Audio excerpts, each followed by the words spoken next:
Cek. Terima kasih teman-teman media. Jadi ada beberapa hal yang menjadi agenda utama pada Rakornas kali ini. Ini adalah Rakornas rutin setahun 2 kali. Agendanya penting sekali. Yang pertama adalah kita melakukan konsolidasi untuk memastikan peningkatan kualitas baik layanan manusia maupun kualitas atau kapasitas dari sistem yang ada. Itu kita koordinasikan di sini. Kita menampung keluhan, masukan dari teman-teman Dukcapil se-Indonesia apabila ada hal-hal yang berpengaruh pada peningkatan layanan tadi. Bisa jadi itu regulasi, bisa jadi itu juga kebutuhan untuk sistem, kebutuhan untuk koordinasi dengan yang lain-lain. Yang kedua, tadi saya garis bawahi bahwa kita harus akselerasi untuk meningkatkan pendataan, ya, indeks kependudukan digital atau IKD yang saat ini angkanya di 18, hampir 18% gitu ya. Dan Dukcapil mendukung penuh atas program yang dilakukan oleh kementerian yang lain terkait dengan satu data kependudukan. Kita support untuk Inagov, Inaku, dan Inapas.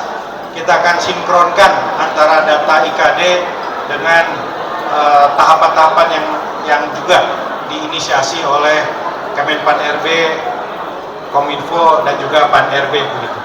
Yang ketiga, saya titip juga kepada seluruh jajaran Dukcapil, kita dukung penuh pelaksanaan pilkada dengan validasi atau pemutahiran data serta juga menjangkau semua segmen masyarakat, baik itu yang marginal, baik itu yang rentan, baik itu disabilitas maupun juga pemilih pemula. Ada 1,5 juta pemilih pemula yang datanya belum direkam, tidak saja di daerah perbatasan, di pinggiran, tetapi juga di kota-kota besar.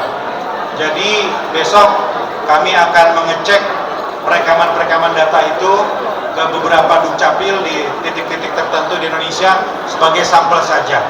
Ya, jadi 1,5 juta ini harus dijamin haknya untuk memilih pemilih pemuda atau pemilih pemula. Kira-kira begitu. Ya. Ada yang tambahkan, Bu? Silakan. Ya, silakan apabila ada yang ditanyakan. Ada.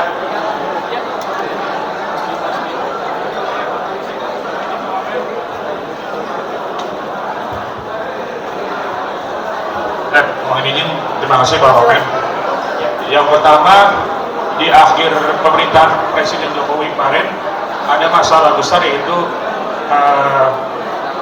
pusat gangguan data nasional, ya, gangguan di PDN, dan itu bagaimana implikasinya dengan data pilkada 2024. Ya. Terus yang kedua, ini Dukcapil ini kan selalu Rakornas tahun 2 kali. Tapi di lapangan masih banyak masalah yang di dinas-dinas Dukcapil, utamanya soal IKD. Ini bicara IKD kan soal aktivasi online, ya. Tapi kita masih sering manual harus ke kantor kelurahan seperti itu. Mungkin seperti itu. Terima kasih. Ya, saya jawab dulu. Jadi ada 3 hal yang menjadi fokus kita untuk ditingkatkan, yaitu pertama soal kapasitas, kedua soal security, keamanan, ketiga adalah privasi, ya, dan jaringan komunikasi data. Nah, artinya semua itu perlu dikoordinasikan terkait dengan kewenangan dan juga pendanaannya. Nah, sekarang kita dalam proses untuk melakukan pembahasan dengan kementerian terkait. Ada program dengan World Bank yang sekarang sedang kita kawal untuk meningkatkan hal-hal tersebut. Dan ada juga program Inapas, Inagov, dan Inaku yang harus kita sinkronkan. Jadi IKD ini tidak mungkin berjalan terus tanpa diperbaiki kapasitas jaringan tadi. Dan ini harus selaras semuanya. Dan kita dalam proses untuk sinkronisasi dan penyelarasan tadi. Itu. Jadi intinya kita komit untuk mendukung SPBE, sistem pemerintahan berbasis elektronik. Gitu, kira-kira. Ya, silakan.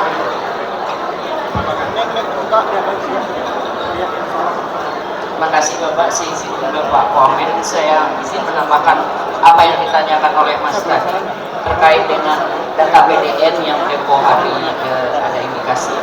Tapi kita dalam mendukung pilkada itu, Kementerian Dalam Negeri menyerahkan data DP 4 itu sudah dalam keadaan terinskripsi.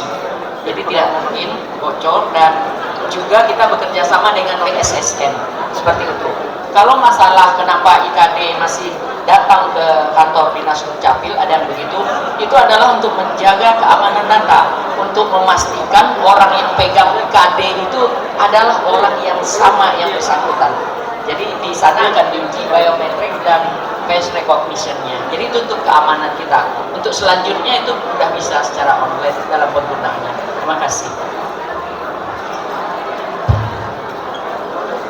Izin Pak Mamet, terkait dengan pilkada ini, masih banyak ternyata warga yang sudah meninggal masuk menjadi daftar pemilih tetap, dan ini menjadi salah satu konflik yang sering terjadi pada saat penghitungan suara. Bagaimana dari Kemendagri sendiri untuk mendorong Dukcapil agar lebih terjun ke masyarakat, mendata lebih akurat, lebih valid lagi? Terima kasih.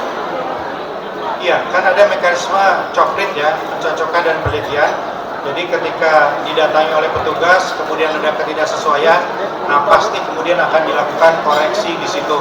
Tapi kita juga mendorong agar jajaran Dukcapil menjemput bola, ya, melakukan pengecekan lagi, cleansing data tadi. Memang secara keseluruhan, secara nasional sudah diserahkan DP4 ini pada tanggal 2 Mei, ya. Nah, tapi bukan berarti kemudian proses updating ini berhenti. Ya, kita terus updating itu, ya, supaya valid dan akurat. Ya, ini 2 lagi barangkali ya.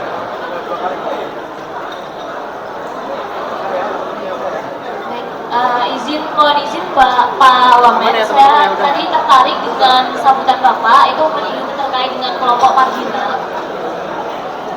Nah, sebenarnya bagaimana sih Dukcapil itu memastikan hak pilih bagi kelompok marginal? Contohnya seperti mungkin tunawisma, disabilitas, atau masyarakat yang tinggal di daerah terpencil. Dan juga terkait dengan agenda pilkada, pastinya kan kita memfokuskan terkait dengan pemilih pemula. Nah, sejauh ini sebenarnya apa saja yang sudah dilakukan oleh Dirjen Dukcapil untuk menyambut pilkada itu terkait dengan pemilih pemula dan juga kelompok marginal? Terima kasih. Ya, di setiap kota data itu ada sebetulnya, ya. Jadi segmen mana yang belum direkam. Nah, kami kan punya datanya juga. Tadi saya sampaikan secara nasional 1,5 juta gitu. Di setiap kota ada. Nah, ini pentingnya teman-teman Dukcapil untuk jemput bola, berkoordinasi dengan teman-teman di wilayah, aparatur wilayah. Bisa jadi lurah, desa, gitu ya, camat, untuk melakukan penyisiran gitu. Itu satu. Yang kedua, ya kami tentu membuka juga masukan laporan dari warga apabila ada segmen-segmen yang memang ditengarai ini belum terekam, belum terdata gitu.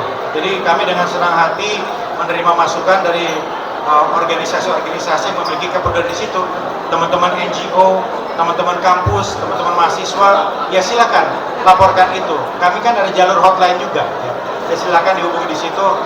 Besok saya akan jemput bola, ya, mendatangi satu sekolah, ya, dan Dukcapil juga untuk cek sejauh mana mereka pemilih pemula ini sudah dilakukan, dan agar anak-anak yang memang sudah punya hak ini juga tahu ya, bahwa dia pun harus inisiatif ya untuk melakukan perekaman gitu. Terima kasih.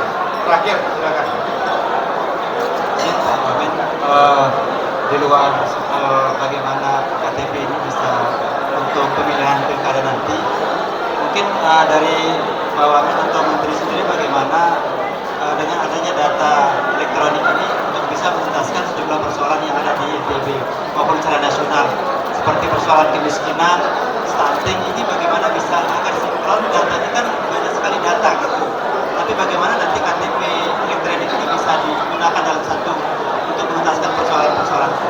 Ya, itu kan poin yang kami sampaikan tadi, integrasi dan sinkronisasi supaya tidak berjalan sendiri-sendiri. Ini betul bahwa ini potensi persoalan. Kalau Dukcapil jalan sendiri, kementeriannya jalan sendiri, maka nggak nyambung.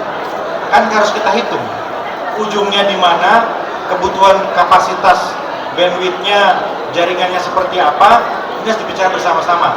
Dan kami sedang melakukan pembicaraan dengan kementerian terkait agar terjadi sinkronisasi yang utuh. Ini proses yang tidak mudah, ya, karena terkait dengan perencanaan pengalokasian dana.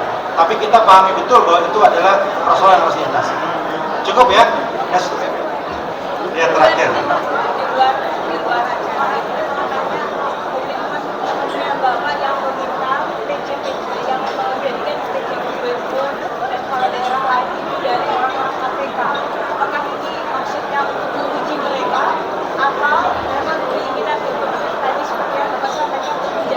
Ya. Yang pertama, kebutuhan pengisian PJ itu cukup banyak dan kami tentu tidak bisa mencukupi itu dari satu instansi saja seperti Kementerian Dalam Negeri. Ya, saat ini PJ Gubernur ini banyak berasal dari eselon 1, kemudian PJ Direktur di Kementerian Dalam Negeri, PJ Wali Kota Bupati itu ada di eselon 2 gitu ya. Nah, karena itu harus dilakukan proses untuk pengisian tadi di instansi-instansi lainnya. Salah satunya yang menjadi pembahasan di Kemendagri yang ini juga diinisiasi oleh Pak Menteri Pak Tito, yaitu instansi KPK. Ini sejalan dengan arahan dari Bapak Presiden untuk membangun pemerintahan yang bersih dan anti korupsi. Teman-teman di KPK yang ditunjuk ini kan adalah pejabat senior, level direktur, pendiri KPK, memahami bagaimana selama ini berkoordinasi dan melakukan supervisi pemberantasan korupsi di pemerintah daerah. Jadi di satu sisi ada kebutuhan untuk membangun pemerintahan bersih di tingkat kota kabupaten, tapi di sisi lain saya kira baik untuk teman-teman di KPK ini memahami dinamika di lapangan. Jadi saya kira banyak keuntungan yang bisa diraih, tidak saja dari dimensi pemerintah daerah, tetapi dari aspek talent scouting dan menyiapkan kader-kader, sosok-sosok yang memang memahami tidak saja persoalan dari atas, tetapi juga dinamika dari bawah. Baik, terima kasih. Yang terakhir saya ingin mengucapkan terima kasih kepada Pak Gubernur dan Pak Sanudin yang berkenan hadir mendukung acara ini. Semoga acara ini mencapai targetnya. Ya. Terima kasih Pak Gubernur. Wassalamualaikum warahmatullahi wabarakatuh.